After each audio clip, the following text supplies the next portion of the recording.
오늘은 여러분과 너는 내 것이라 라고 하는 제목으로 함께 말씀을 나누려고 합니다. 말씀을 통하여 성령님께서 우리 각자에게 들려주시는 그 음성을 듣는 시간이 되기를 바랍니다.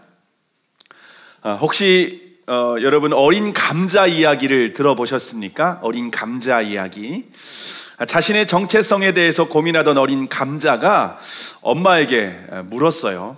엄마, 나 감자 맞아?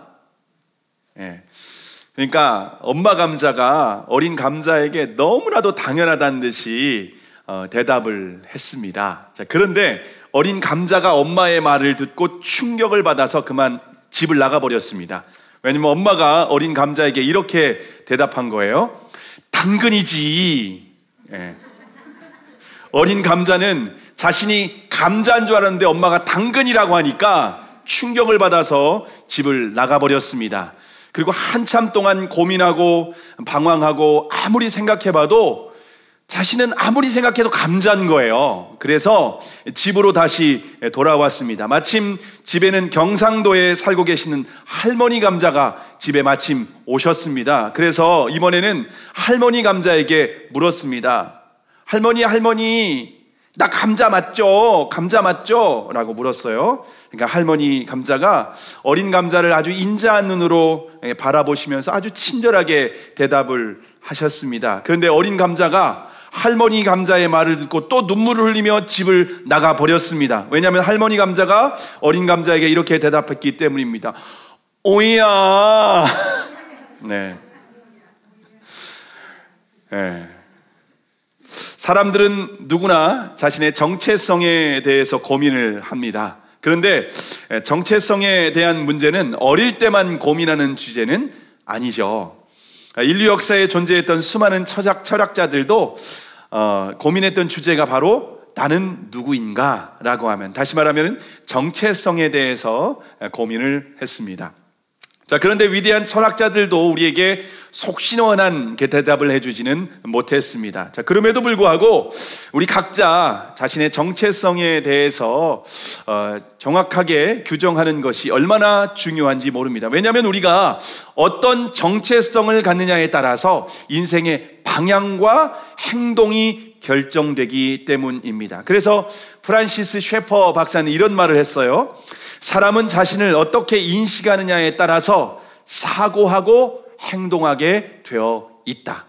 다시 읽어드리겠습니다. 사람은 자신을 어떻게 인식하느냐에 따라서 사고하고, 다시 말하면 생각하고 행동하게 되어 있다라고 하는 것입니다.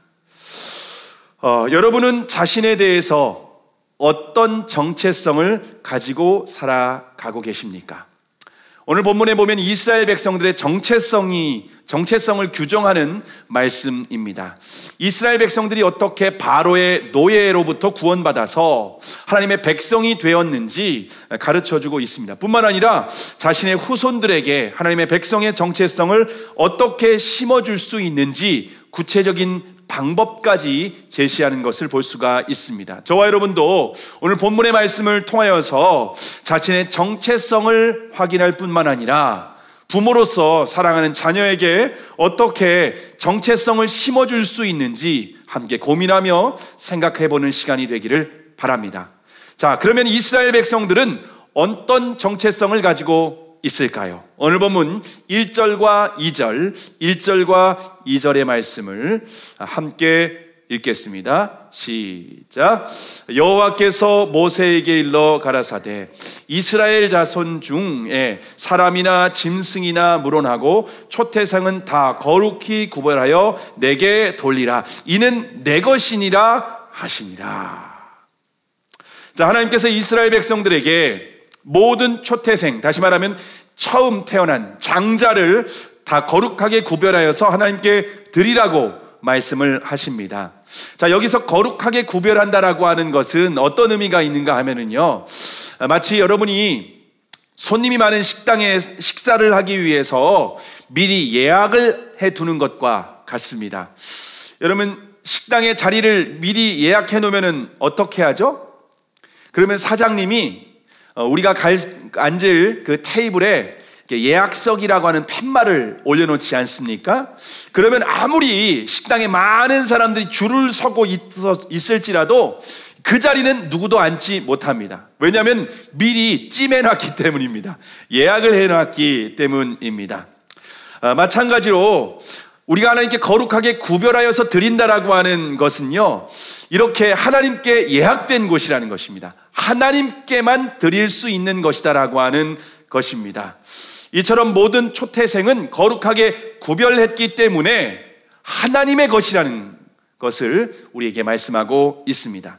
자, 그러면 왜 초태생은 하나님의 것일까요? 왜 초태생을 하나님께 달라고 말씀을 하시는 것일까요? 그것은 이스라엘 백성들이 애굽에 있을 때 10가지 재앙이 있었는데요, 그 중에서 10번째 재앙은 애굽의 모든 장자를 죽이는 재앙이었습니다. 사람이나 짐승이나 아무것도 예외 없이 모든 장자를 다 죽였어요. 심지어 바로 왕의 장자도 죽었고, 또 이 감옥에 있는 죄수의 장자까지 하나도 예외 없이 다 죽게 되었습니다.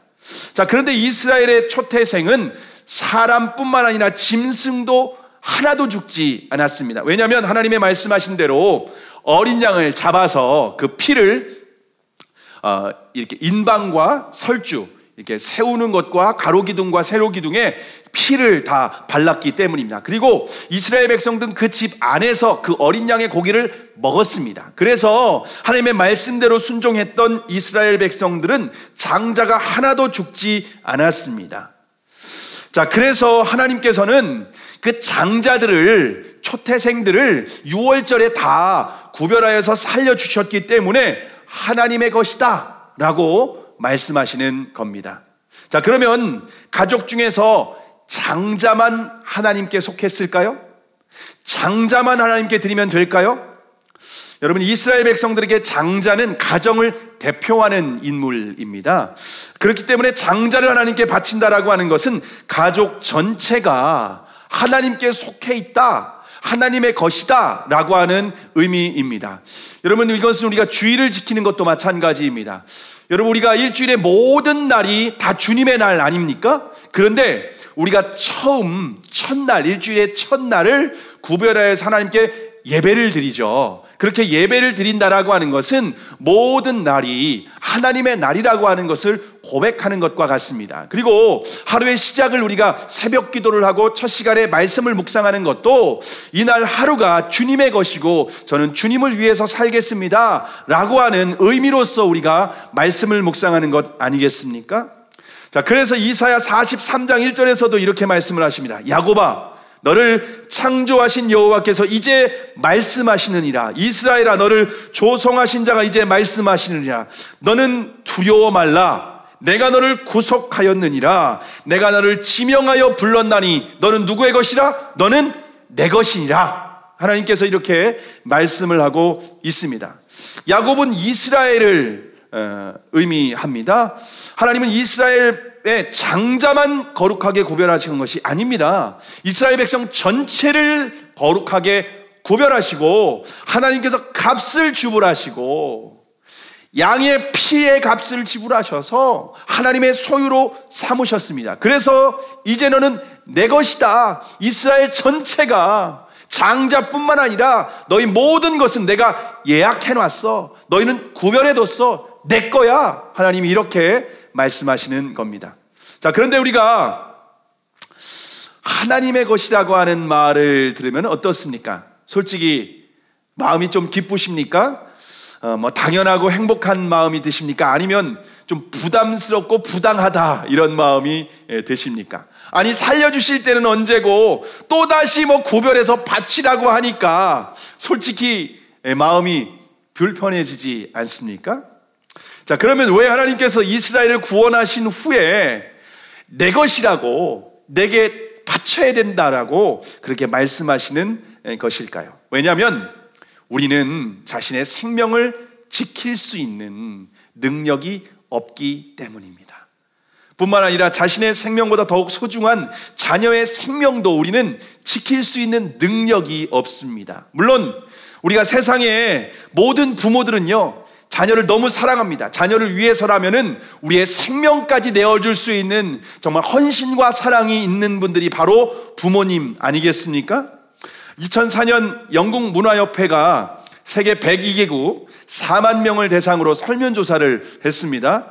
이 세상에서 가장 아름다운 영어 단어는 무엇이라고 생각을 하십니까? 여러분 어떻게 나왔을까요? 이 세상에서 가장 아름다운 영어 단어 무엇이었을까요? 바로 얘기하니까 재미없어지는데 너무 당연하기 때문에 답이 나왔습니다. 1위가 mother, 엄마, 어머니라는 단어가 나왔습니다. 동서고금을 막론하고 어머니의 사랑보다 더 위대한 사랑은 없습니다.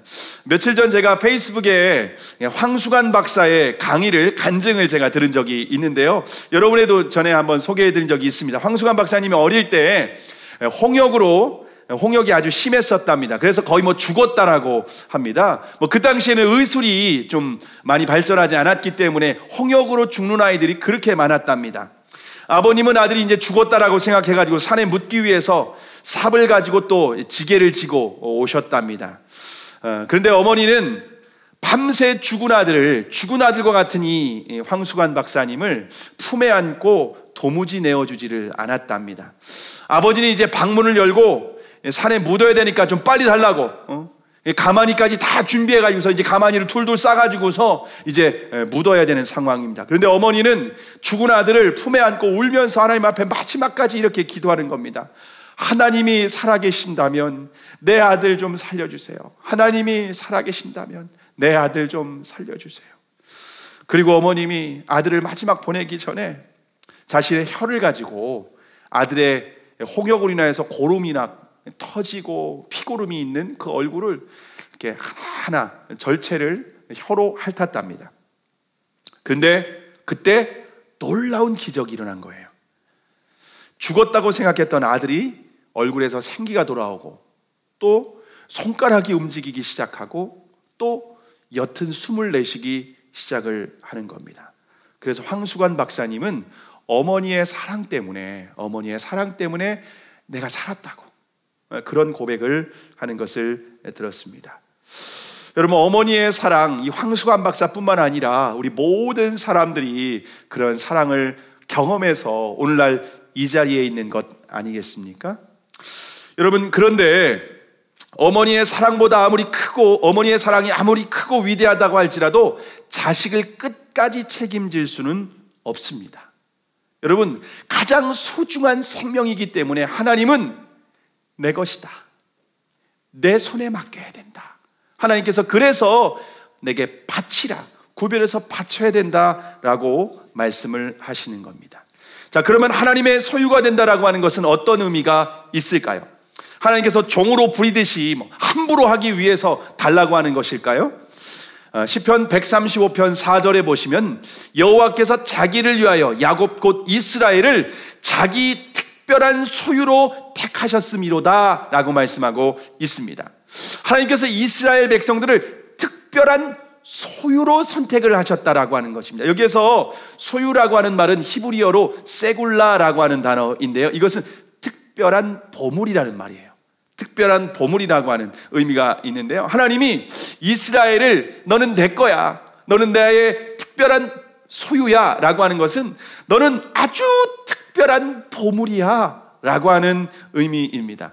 여러분 우리가 소중한 것일수록, 특별한 것일수록 어디에 보관합니까? 주머니에 아무데나 넣고 다닙니까? 그렇지 않죠. 안전한 금고 가운데 이렇게 안전하게 누구도 훔쳐가지 못하도록 이게 보관을 하지 않습니까? 마찬가지로 하나님은 이스라엘이 너무너무 특별한 보물이기 때문에 모든 애굽의 재앙으로부터 그들을 살려주시고 그 생명을 구원하신 분이 하나님인 거야. 너무너무 사랑하고 너무너무 소중하고 내 특별한 보물이라고 생각하시기 때문에 야야 너희들은 다른 데 맡길 수 없어. 내가 너희들을 내 손에 보관할 거야. 너희들을 안전하게 내가 지켜줄 거야. 그러니까 내게 바쳐라, 내게 좀 맡겨라. 그러면 내가 너희들을 지켜줄 거야. 안전할 거야. 걱정하지 마. 하나님이 그렇게 말씀하시는 겁니다. 그러므로 우리가 하나님의 소유가 된다라고 하는 것은 결코 부담스러운 것이 아니에요. 우리가 하나님의 소유가 된다는 것은 정말 영광스러운 일이고 이 땅에서 가장 가치 있고 축복받는 일입니다. 뿐만 아니라 부모가 사랑하는 자녀에게 줄 수 있는 최고의 선물이 있다면 그것은 하나님의 것, 하나님의 소유, 하나님의 특별한 보물이 되게 하는 것인 줄을 믿으시기를 바랍니다. 자, 이스라엘이 하나님의 소유가 된다라고 하는 것을 잊지 않도록 어떤 명령을 하셨을까요? 오늘 보면 3절의 말씀을 함께 읽겠습니다. 3절 시작. 모세가 백성에게 이르되 너희는 애굽에서 곧 종되었던 집에서 나온 그날을 기념하여 유교병을 먹지 말라. 여호와께서 그 손의 권능으로 너희를 그곳에서 인도하여 내셨음이니라. 자, 이스라엘 백성들이 애굽에서 곧 종되었던 집에서 나온 날을 잊지 않도록 기념하라는 겁니다. 이스라엘이 애굽에서 나온 날은 죽음의 사자로부터 구원받은 유월절을 말합니다. 유월절에는 이스라엘이 죽음에서 구원받은 것을 기념하기 위해서 어떻게 해야 됩니까? 일주일 동안은 유교병을 먹지 말라는 겁니다. 다시 말하면 무교병을 먹으라는 겁니다. 누룩을 넣지 않은 빵을 먹으라고 말씀을 하고 있습니다. 그래서 7절에 보시면은요, 무교절은 6월절이 시작되는 1월 14일부터 일주일 동안 21일까지 이 무교절을 지켜야 합니다. 여러분, 이 누룩이 없는 빵이라고 하는 것은요, 맛이 없는 빵입니다. 그리고 딱딱한 빵입니다. 그래서 그런 딱딱하고 맛이 없는 빵을 일주일 동안 계속해서 먹어야만 합니다. 자, 그러면 왜 이렇게 누룩이 없는, 맛이 없는 딱딱한 빵을 먹으라고 하셨을까요? 그것은 성경에서 누룩이 의미하는 것이 무엇인지를 우리가 이해할 필요가 있습니다. 예수님께서도 바리새인의 누룩을 주의하라 이런 말씀을 하시지 않았습니까? 성경에서 누룩이 의미하는 것은 인간의 지혜와 방법을 의미합니다. 인간의 지혜, 인간의 방법, 인간의 경험이 바로 누룩이 의미하는, 상징하는 것입니다. 그래서 이스라엘 백성들이 누룩을 넣지 않은 빵을 먹는다라고 하는 것은요, 이스라엘 백성들이 애굽에서 유월절에 구원받게 된 것은 인간의 방법과 지혜로 구원받은 것이 아니라는 것입니다. 그래서 누룩을 넣지 않은 빵을 먹으라는 거예요. 이것은 전적인 하나님의 권능으로, 하나님의 손에 의해서 오직 하나님의 은혜로 구원받았다라고 하는 것을 그들이 기억할 수 있도록 누룩을 넣지 않은 빵을 먹으라는 겁니다. 여러분, 우리가 구원받은 것, 저와 여러분이 하나님의 자녀가 된 것은요, 인간적인 방법과 지혜로 된 것이 아닙니다. 저와 여러분이 뭐 좀 잘나고 똑똑하고 머리가 좋고 괜찮아서 저와 여러분이 거룩하고 경건해서 저와 여러분이 구원받은 것이 아니라는 것입니다. 오직 전적인 하나님의 은혜로, 전적인 하나님의 권능으로 말미암아서 예수 그리스도의 십자가에 그 보혈에 흘리신 그 보혈의 권능으로, 보혈의 은혜로 저와 여러분이 구원받은 것이라는 것입니다. 그래서 이 무교절은 내가 능력이 있거나 내가 어떤 좀 착하거나 내가 어떤 지혜롭게 애굽 사람들보다 좀 더 똑똑해서 구원받은 것이 아니라 하나님의 권능으로, 내 인간적인 노력과 방법 전혀 없이 우리는 430년 동안 애굽에서 노예로 살아가는 것이 너무나도 당연하고, 내 자식도 당연히 노예가 되고 우리 아버지 할아버지도 당연히 노예로 살아갈 수밖에 없는 운명이었지만, 그런 우리를 불쌍히 여기셔서, 긍휼히 여기셔서 나를 택하시고 나에게 은혜를 베풀어 주시고 하나님의 권능으로 유월절에 그 어린 양의 피 때문에 나는 살았다, 나는 구원받았다 라고 하는 것을 하나님이 가르쳐 주시고 그것을 잊지 말라고 계속해서 무교병을 먹으라고 하는 것입니다. 이처럼 무교절은 자신의 정체성을 기억하는 절기입니다. 뿐만 아니라 무교절은 자녀에게도 하나님의 백성이라고 하는 정체성을 심어주는 절기이기도 합니다. 일주일 동안 맛없는 빵, 딱딱한 이 빵을 먹는다고 하면은요, 여러분, 하루는 그냥 먹을 수 있는데 그냥 오늘은 뭐 무교병이 나왔나 보다 라고 할 수 있는데, 일주일 동안 지속해서 먹는 거예요. 아침, 점심, 저녁 계속 먹는 거예요. 그럼 자녀가 묻는 거예요. 아빠, 엄마, 왜 우리가 이렇게 맛없는 딱딱한 빵을 먹어야 돼? 라고 묻는 겁니다. 그러면 오늘 8절에, 뒤에 보면 8절에 보시면 너는 그날에 내 아들에게 베어 이르기를 이 예식은 내가 애굽에서 나올 때 하나님께서 나를 위하여 행하신 일을 인함이라. 다시 말하면 하나님께서 우리에게 구원을 베풀어 주셔서 하나님의 권능의 손으로 우리와 함께 하셔서 우리가 구원받았기 때문에 이것을 잊지 않고 기억하게 하기 위해서 무교복 먹는 거야 라고 하는 것을 자녀에게 가르쳐 주는 겁니다. 그래서 자녀도 나는 하나님의 백성이구나, 나는 하나님의 것이구나, 하나님의 소유라고 하는 것이구나 라고 하는 것을 기억하도록 무교절에 심어주는 겁니다. 교육적인 목적이 있다는 거죠. 근데 이 무교절은요, 한 번만 하는 것이 아니라 매년 반복적으로 기억하고 그리고 아이들에게 가르치고 이것을 지키면서 자신의 정체성을 확인해야 된다라고 하는 것입니다. 자, 그런데 구약의 유월절 그리고 무교절은요, 메타포입니다. 다시 말하면 은유입니다. 하나님께서 우리에게 비유로 말씀하신 상징적인 사건이라는 것입니다. 이스라엘 백성들이 지켰던 이 유월절로부터 1500년이 흐른 후에 실제로 유월절에 예수 그리스도께서 유월절 어린 양으로 이 땅에 오셔서 십자가에서 물과 피를 다 쏟으시고 죽으셨습니다. 그리고 누구든지 어린 양 대신 예수 그리스도의 십자가의 그 보혈을 믿는 자마다 죽음의 사자가 유월, 넘을 유, 넘을 월자입니다. 유월, 하나님의 심판에서, 하나님의 진노에서, 영원한 지옥의 영벌로부터 넘어간다, 구원을 받게 된다 라고 하는 의미가 있습니다. 이처럼 예수 그리스도를 주님으로 그 십자가를 믿는 사람은 이제 하나님의 것, 하나님의 소유, 하나님의 보물이 하나님의 자녀가 되는 줄을 믿으시기를 바랍니다. 그래서 우리가 유월절 어린 양 대신 예수 그리스도를 믿는 사람은 하나님의 특별한 보물이기 때문에, 너는 내 목숨보다 소중하기 때문에 하나님께서 우리를 보호하시고 하나님께서 우리를 지켜주시고 하나님께서 우리를 천국까지 인도하시는 줄을 믿으시기를 바랍니다. 이것이 바로 복음이에요. 이것이 복음입니다. 자, 그런데 우리가 죄와 사단의 종으로부터 이 구원받은 이 사건은 한 번만 기억하면 되는 것이 아닙니다.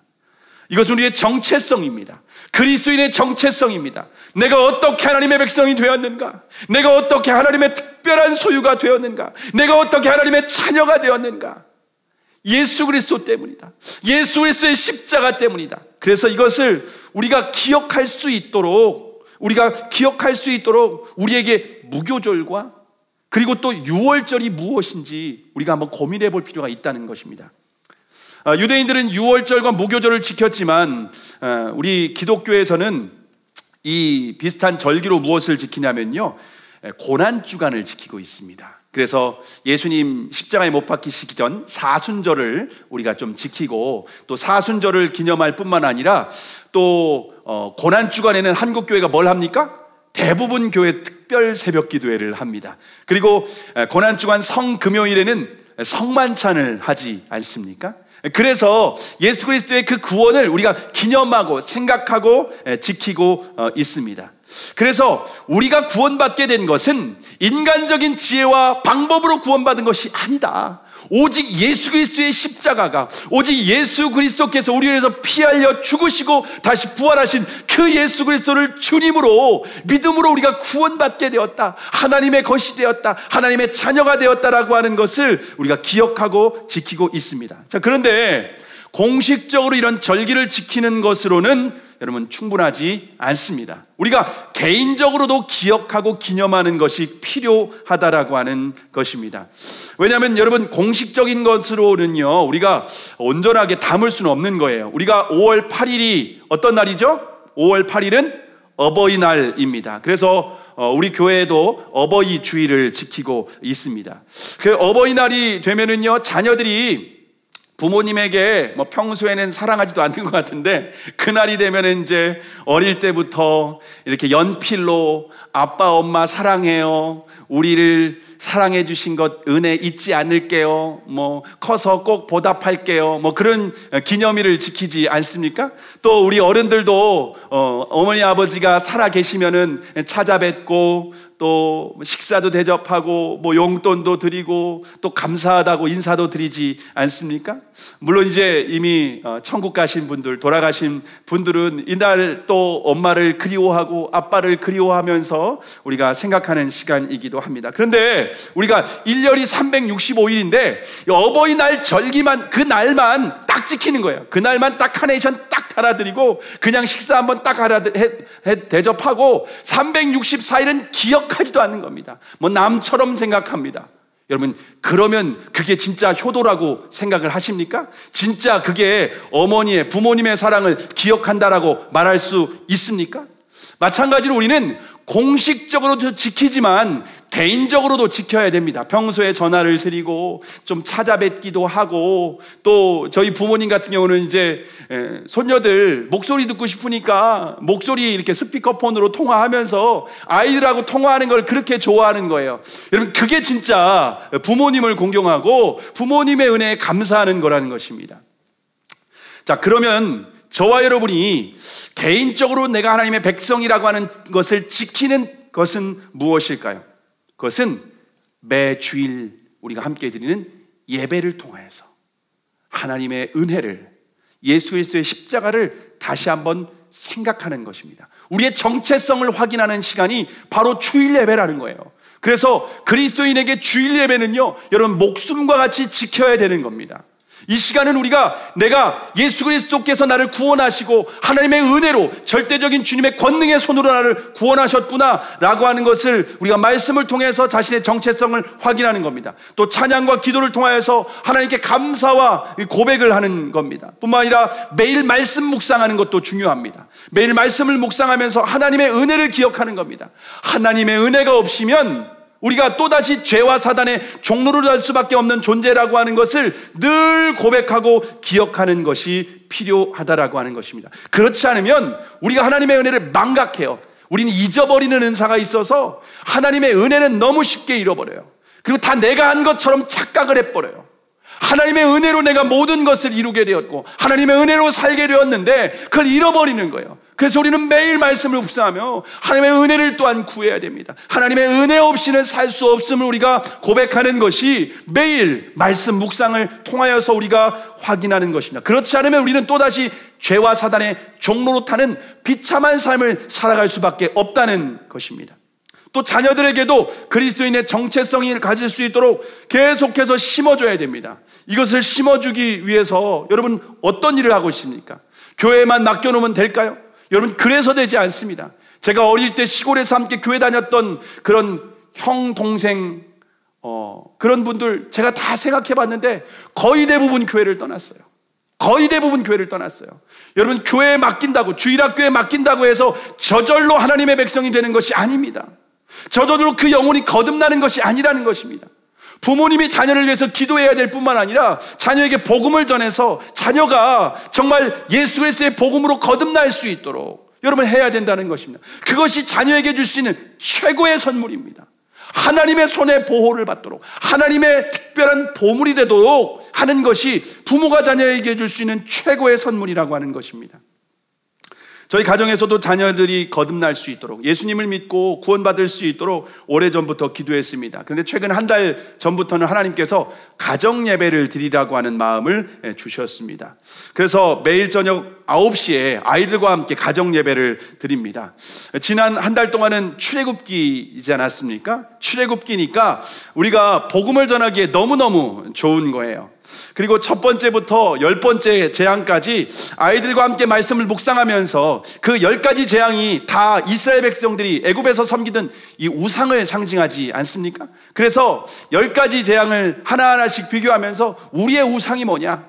우리의 아이들이 너희들의 우상이 뭐냐? 그러면서 우리의 우상이 무엇인지 고백하고 적용하고 함께 기도하는 겁니다. 그러면서 아이들에게 물어봤어요. 너희들은 예수님이 몇 번째야? 너희들이 예수님보다 더 우선순위에 있는 우상이 얼마나 있어? 예수님 몇 번째야? 라고 하니까 우리 애들이 이렇게 얘기하는 거예요. 나는 예수님 10번째야. 또 하나는 나는 예수님 13번째야. 그런 얘기를 하는 거예요. 여러분, 근데 제가 그 얘기를 딱 듣고 처음엔 충격받았는데 한번 생각해 봤어요. 근데 저와 여러분이 그렇지 않습니까? 예수님 믿는다고 하고 예수님 주인이라고 하는데 실제는 우리에게 예수님이 삶의 우선순위에 저 뒤에 밀려나 있습니다. 10번째, 막 20번째. 여러분, 그렇게 예수님이 우리의 삶의 우선순위에서 밀려나서 그렇게 있지는 않습니까? 그래서 가정예배를 드리면서 예수님이 좀 우선순위에 올라와야겠다, 예수님이 첫 번째가 되도록 기도해야겠다 라고 하면서 계속해서 기도했습니다. 근데 하나님께서는 이 아이들에게 복음을 전해서 예수님을 주님으로 영접할 수 있도록, 예수님이 우선순위가 될 수 있도록 해야 된다라고 해서 기도하는데 5월 5일 날 디데이로 정하고 기도했습니다. 그리고 지난 5월 5일 수요일 날이 되었습니다. 아이들에게 가정 예배를 드리자고 해가지고 오늘은 특별히 큐티를 나누는 것이 아니라 오늘 출애굽기 13장 이 말씀으로 복음을 전했습니다. 너희들은 누구 거야? 하나님의 백성이야? 아니면 바로의 백성이야? 근데 이미 바로의 백성이 어떻게 하는지 다 봤거든요. 바로의 백성이 10가지 재앙 가운데에서 지켜주지 못하는 거예요. 그러나 하나님의 백성은 특별히 구별하여서 하나님이 지켜주시고 보호하시는 것을 경험했거든요.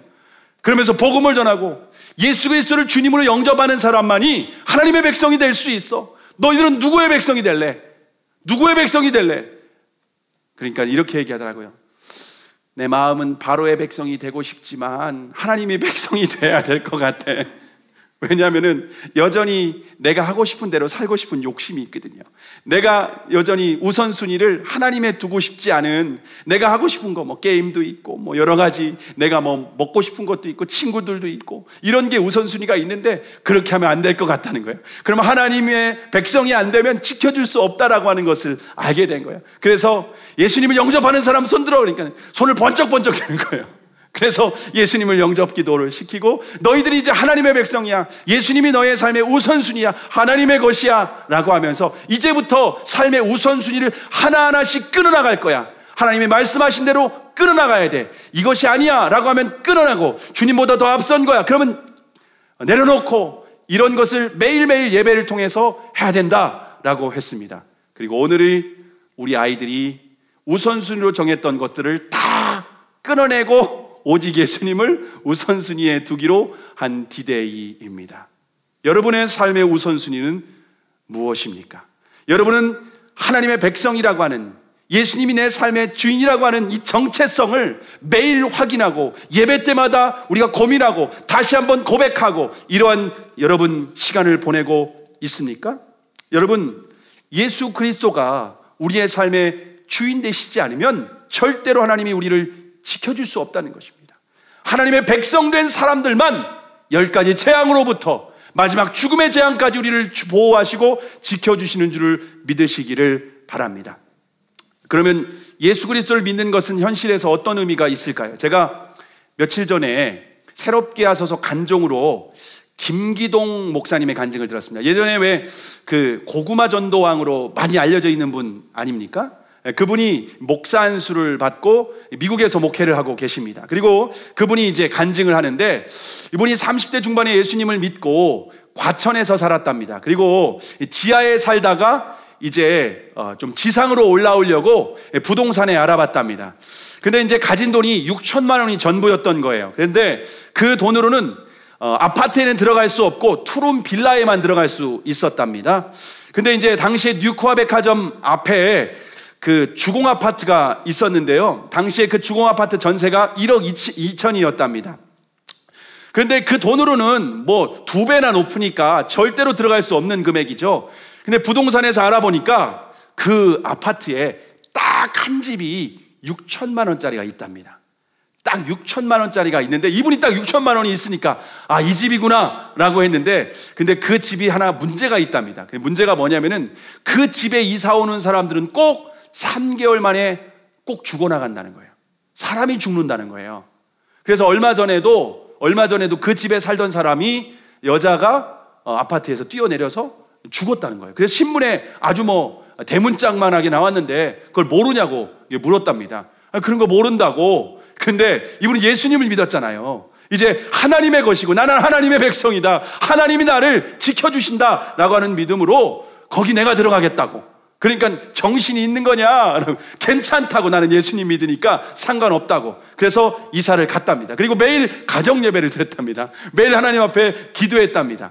근데 3개월쯤 되었을 때 그 아파트 통장이 찾아왔답니다. 찾아와서 빨리 이사 가야지, 이제 3개월이 다 되는데 지금 뭐 하고 있느냐고. 그래서 그 통장한테, 아주머니, 저는 예수 믿는 사람이라 괜찮습니다, 걱정하지 마십시오 라고 하니까 그 통장 아주머니가 이렇게 얘기했답니다.